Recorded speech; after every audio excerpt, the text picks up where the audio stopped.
I'm Michael Schulder. This is Wavemaker Conversations.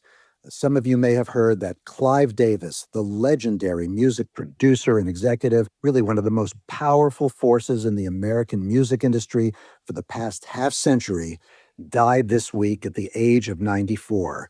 I had the opportunity to have an in-depth conversation with Clive Davis back in 2013 when I was host of the CNN radio show CNN Profiles. It was right after he published his memoir called The Soundtrack of My Life. And I have to tell you, this was one of my favorite conversations. For those of you who don't know Clive Davis very well, the list of musicians and artists who he either discovered, launched, or catapulted, or whose careers he guided is just phenomenal. From Janis Joplin to Bob Dylan, Whitney Houston, Aretha Franklin, Barry Manilow.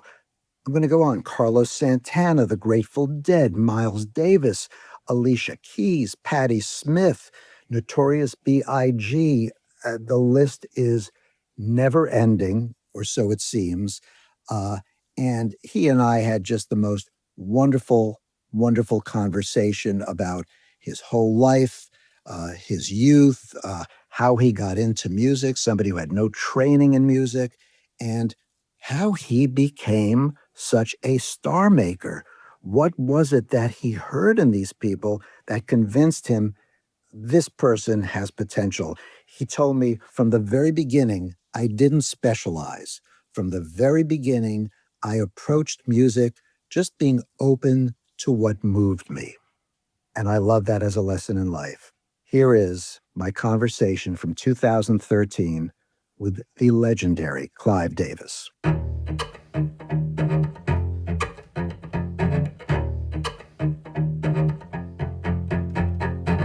Clive, thank you for joining us. It's my pleasure to be here today. And you have just written The Soundtrack of My Life, and you've gone on a number of shows to talk about this. You've agreed to do a half hour with us, and I'll tell you, I promise I will not keep you for more than 40 minutes because an hour is what you deserve. I walked into our sound booth today, and serendipitously was the living section of the Atlanta Journal-Constitution, and the headline was Alicia Keys, Emmylou Harris, Barry Manilow. Oh my, it's an eclectic melange of concerts set for Atlanta this spring. And it's like, wait a second, Alicia Keys, Barry Manilow.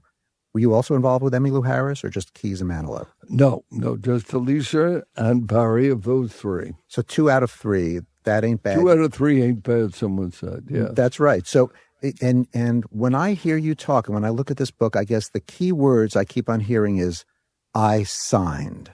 Tell me who you have signed in your music career as a music executive. Well, it begins with the first artist, and that was Janis Joplin and Big Brother and the Holding Company. And that ushered in a whole new life, a gift I never knew I had, and involved music, which became the passion of my life. So my signings when I became head of Columbia Records were really all rock artists. Those are the artists that have gotten me into the Rock and Roll Hall of Fame. So they included Aerosmith and Blood, Sweat and Tears, and Chicago, Santana, Bruce Springsteen, Billy Joel, Earth, Wind and Fire, until I founded Arista in the latter part of 1974. And our first hit was with Barry Manilow. And together with his material and with songs like Mandy, and ultimately I write the songs and Weekend in New England, Looks Like We Made It, we became a great team, and Barry really paved the way, honing, from my point of view, a new talent, and that was finding hit songs for artists that entertain.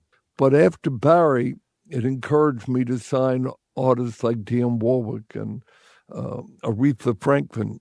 And of course, that led me to Whitney Houston and our incredible years together, cut tragically short. My head is spinning, and I wonder how yours isn't when you think about the eclectic mix of the people whose talent you have recognized. It is so eclectic. How does one set of ears get attracted to such a wide variety of music? From the very beginning, I didn't specialize. From the very beginning, I approached music, just being open to what moved me.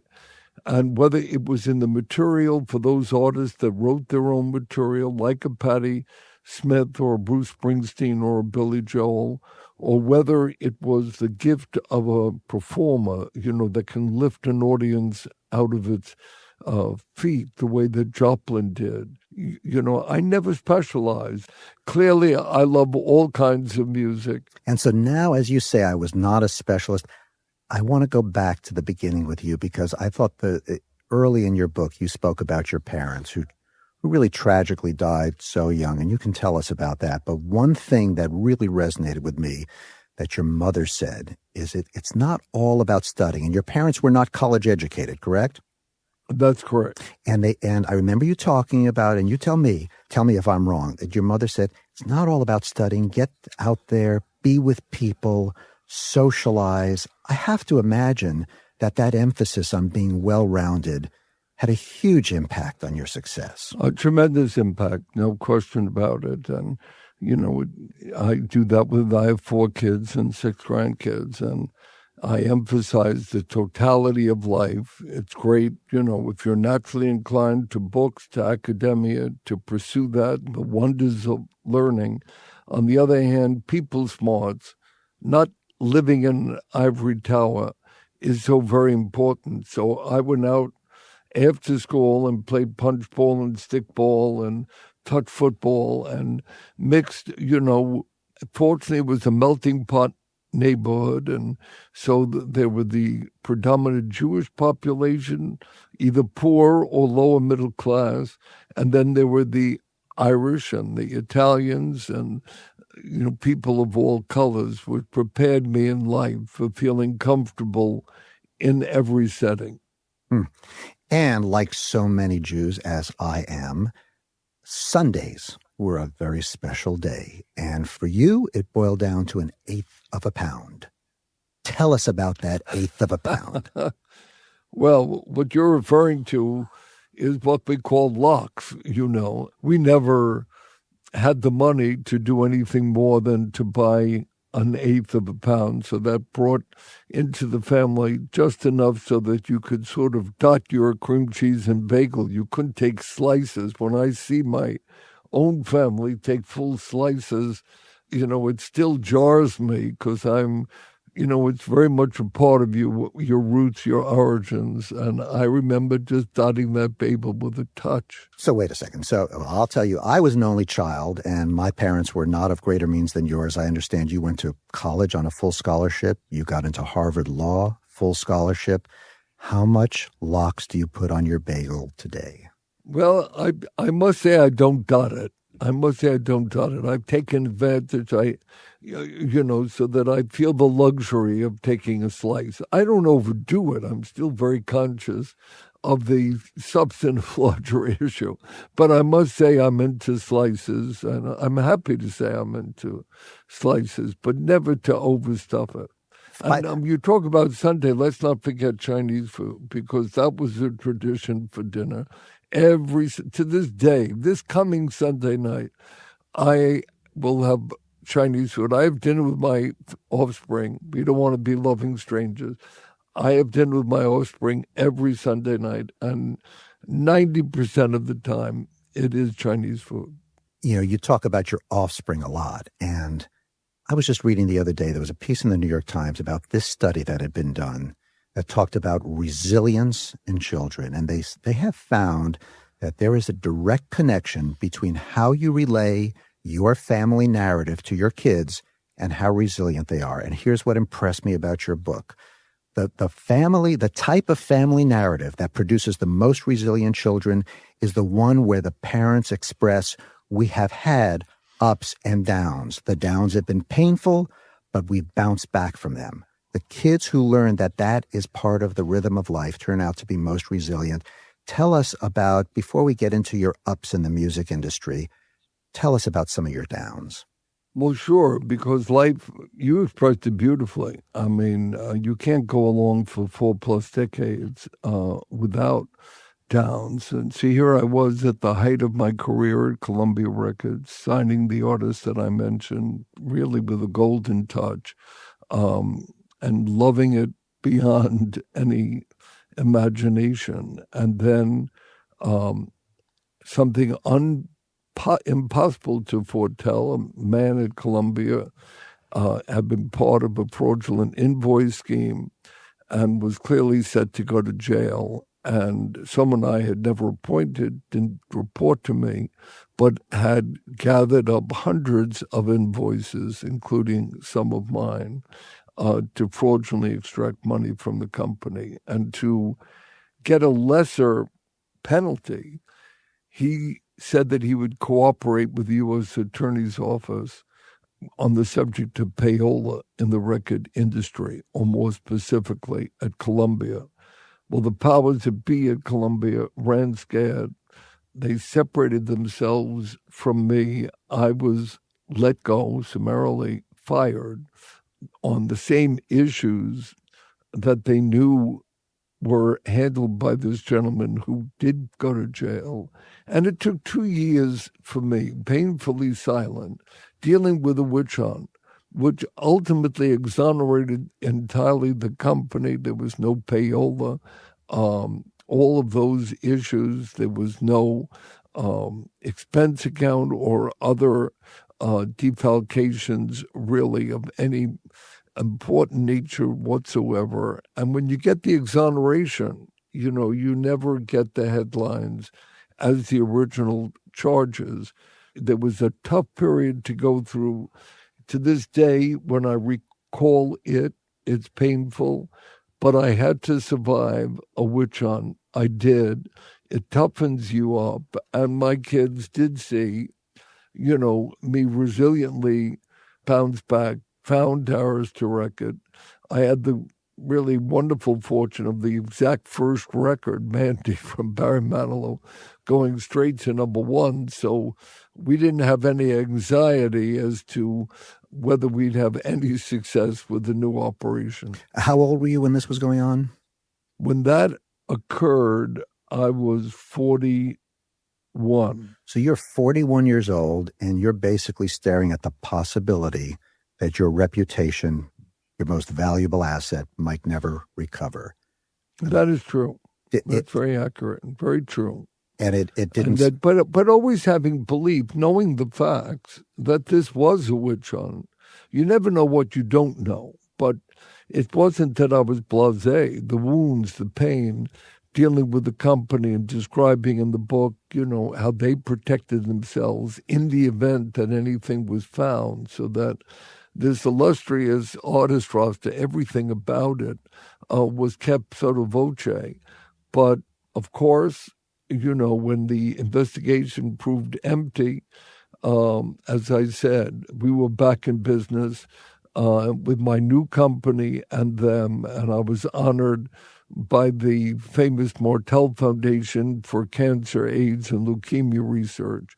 And the president of Columbia Records said, "We're all in your debt, Clive," that it was you as the example that was being investigated on behalf of all of us and withstood this terrible witch hunt. And so now here you are 40 years later, and I was telling my young son, who I was going to be interviewing, and as a young, somebody who's not quite a teenager, he didn't know who you are, but he knew a lot of your artists. And he, as somebody who's very interested in making money, he immediately went to the internet and said, "Dad, he's worth $800 million. Is that true? No, it's not true. And it's not true. Sometimes the internet could be wrong. I'm not pleading poverty. I'm doing very well, but I don't know where that figure just if we were, and I don't want to pry, but if it were somewhere between 100 million and 800 million, where are you closer to? I would be closer to 100 million. Okay, but I still stack that bagel with the smoked salmon then. Well, you know what I did tell my son was, I said, I was reading Clive Davis's book, and even after he graduated from Harvard Law School and had what by those days standards was a lucrative job, you had a number in your head, and I was blown away by the number of how small your dream was in terms of the salary you one day wanted to Isn't earn. that amazing? Tell us. I would have been thrilled with a $25,000 annual compensation. I was the equivalent of law review. I went to the top law firm. There's always the rung of the top law firm. The going rate, you must understand, this reminds me when I was a kid when they said, the milk was selling for 5 cents. But I was making $4,500 a year when I got out of law school with the top law firm in New York City. So that, 25,000 would sound certainly minor today for a goal of a dream compensation was, between 5 and 6 times what I was earning as I graduated. So I thought I could live so well on that. And of course, it's laughable, but with a warm laugh. Well, and here's the thing, I guess, and as we parents, look to help our children navigate and try to encourage them to dream big, what I'm getting out of your story is you didn't necessarily, it didn't sound like you dreamed big. You worked hard, though. Did you have big dreams? No, I don't dream that much. That might sound strange. You move into various responsibilities, and the prime message here is hard work. I mean, I did end up with a natural gift. To be, to be modest, the answer is I could not have signed all these artists or found these songs in so many different areas of music if it did not turn out to be a natural gift. But it doesn't reduce. I had to keep my scholarship at NYU and Harvard. I had to get a B plus to A minus average. I always worked hard. I always believed in be prepared. When I became the lawyer for Columbia Records, I went back to law school with 2 kids at night to NYU to take more courses so that I could be prepared. Today, to this day, you don't get your new record. If I come with a new Jennifer Hudson single, they're not going to add it because I discovered Janis Joplin or Whitney Houston. They're going to add it because I think it's in the pocket of today's music. So that I take nothing for granted. I work as hard as I ever did because I love it. How lucky is the person, which includes me, who found a profession where you love it. The hours mean nothing. So today's Friday. I'm going to come with a satchel to my weekend home, and I'll listen to what made the hip-hop charts, then rock charts.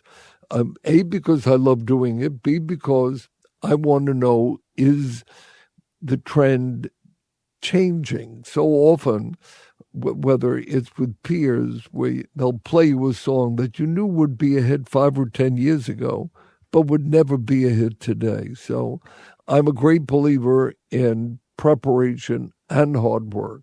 So this leads me to something I'm curious about, because I've heard you say that you come home every weekend. It's almost like a religion. You listen to the top hits of the week. And this is what the question it leads me to.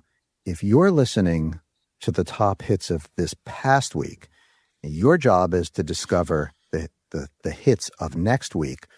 How is that procedure of listening to the hits of the past week? Why aren't you a lagging indicator? How is it that you, Clive Davis, have become a leading indicator of music? Oh, well, there are really 2 severable ideas here. In order for me to submit songs for artists that don't write, if it's an artist that writes, like Alicia Keys, a wonderful Renaissance woman artist, or when I was dealing with a Patti Smith or Springs, you don't give songs. You're dealing with the genius of those artists and trying to find, consistent with their integrity, the largest possible audience for them. But when you're listening for material for Whitney Houston, or I'm just re-signing just now Aretha Franklin, or looking for material for a great young talent, Jennifer Hudson, you've got to find those songs that would be hits for them, signature songs for them today. And so you're honing your ear and keeping current. You never prepare yourself. There's no way to prepare yourself for the next trendsetter. There's no way to prepare yourself for those artists that are going to change the whole curve for when a new Springsteen, a new Dylan, a new Patti Smith is coming about. But that happens rarely. And I do want to make the point this is not unique to music. I've grown up, I really live in New York City. I'm very aware of theater. I'm obviously a film buff as well. And, the golden days, there's no new All About Eve either. There's no new Tennessee Williams or Eugene O'Neill play. So that the golden era might be behind us in a lot of different aspects of culture. But when that new artist comes along that breaks the mold and is different, you are prepared for it just by the natural gift. Then you're resorting to your natural gift. And most of the time, you're taking advantage of your expertise because if it's someone that's a pup, like when I approach American Idol, there's 2 chapters in this book on American Idol, and I show my belief at the beginning. And I kept the same criteria in looking for Clay Aiken and Kelly Clarkson and Fantasia that I did when I went looking for material for Whitney Houston, for example. I went to the best songwriters in order to validate the prize there. As I read your life story, in addition to the preparation, in addition to the expertise, in addition to looking at every fine detail in the fine print, a lot of your life story has to do with serendipity and being open to serendipity, correct? Yes, that is correct. Very much so. Give me just one example of a big deal that you are proud of that came about through pure serendipity. Well, for those out there that are not dealing with multi-syllable words, I assume we're talking about luck, right? Well, luck, but creating the conditions. Serendipity mean something other than luck, so that I have the full extent of the question? I would say I'm asking you now. Yes, no, that it's a great question. There's something more about serendipity is almost having your eyes open and being ready for that opportunity you're going to stumble upon. The most dramatic example was at the Monterey Pop Festival. They were talking about I had just become head of the company a year before. I had never signed an artist. I found myself there serendipitously. I'm glad I was able to pronounce it. And there was Janis Joplin in a group, unheralded. No one had ever heard of her or Big Brother and the holding company. And I took advantage of that, never thinking I'd sign an artist, certainly that weekend, maybe never, and committed myself to sign her. Well, that was a tremendous example of being in the right place at the right time and taking advantage of that moment. Let me ask you something, because we're going to wrap up soon, but I personally related to your life story a lot, especially your childhood when you talked about going up to the Catskill Mountains. My father happened to have been a stand-up comedian. His name was Bobby Shields, and worked all the clubs you talked about. And I grew up going and watching him and listening to the timing on stage, the Grossinger's, the Catskills, and which was the place that you used to go to as a kid? I went to the Fairmont Hotel. There were Saturday nights at the Fairmont that he would come back from, after driving the 2 hours from our house. And when my father passed away, and by the way, he had Parkinson's disease for a number of years and kept on working through it until he just couldn't get up on stage anymore. And when I hear you say that you are working every day, it reminds me of all the people I know in show business. Nobody retires who loves their job, right? That's true. I mean, if you're fortunate to be healthy and to have the energy that's required, not that you don't want to. I don't want to paint an unrealistic picture of being so driven that you don't stop and smell the roses. I do want to add, I do travel, and I make sure I do it around holidays, so that I found that America now makes a week, minimum of a week around a holiday, whether it's July 4th or Labor Day, or 2 weeks at around Christmas time, so that I love travel in the world. I love Europe. I love Western Europe especially. I love the south of France. I love the Amalfi Coast. And more recently, rather than just sunning oneself in the Caribbean, I, at Christmas time, with a longer break, have explored India and Asia, and this past Christmas, Australia.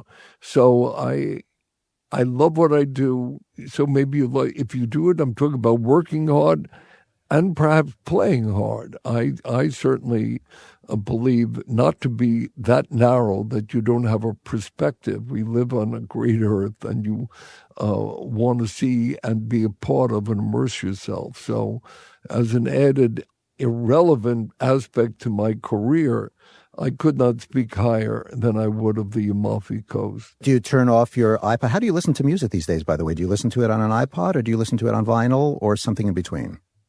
No, well, I'm a combination. There's no one place that I really listen to music. I do listen on an iPod, but I also do put songs and music together that I would like to hear. And if I go down, let's say in Capri to Fontolina, and I'm spending the day on the rocks, I will perhaps even still bring my portable CD player with a number of CDs that I brought along for the occasion. Final question. You revealed at the end of your book, and this made a lot of news, but I want to ask you it from a different angle. You revealed that over time, over your life, after 2 marriages, you discovered yourself that you were bisexual, correct?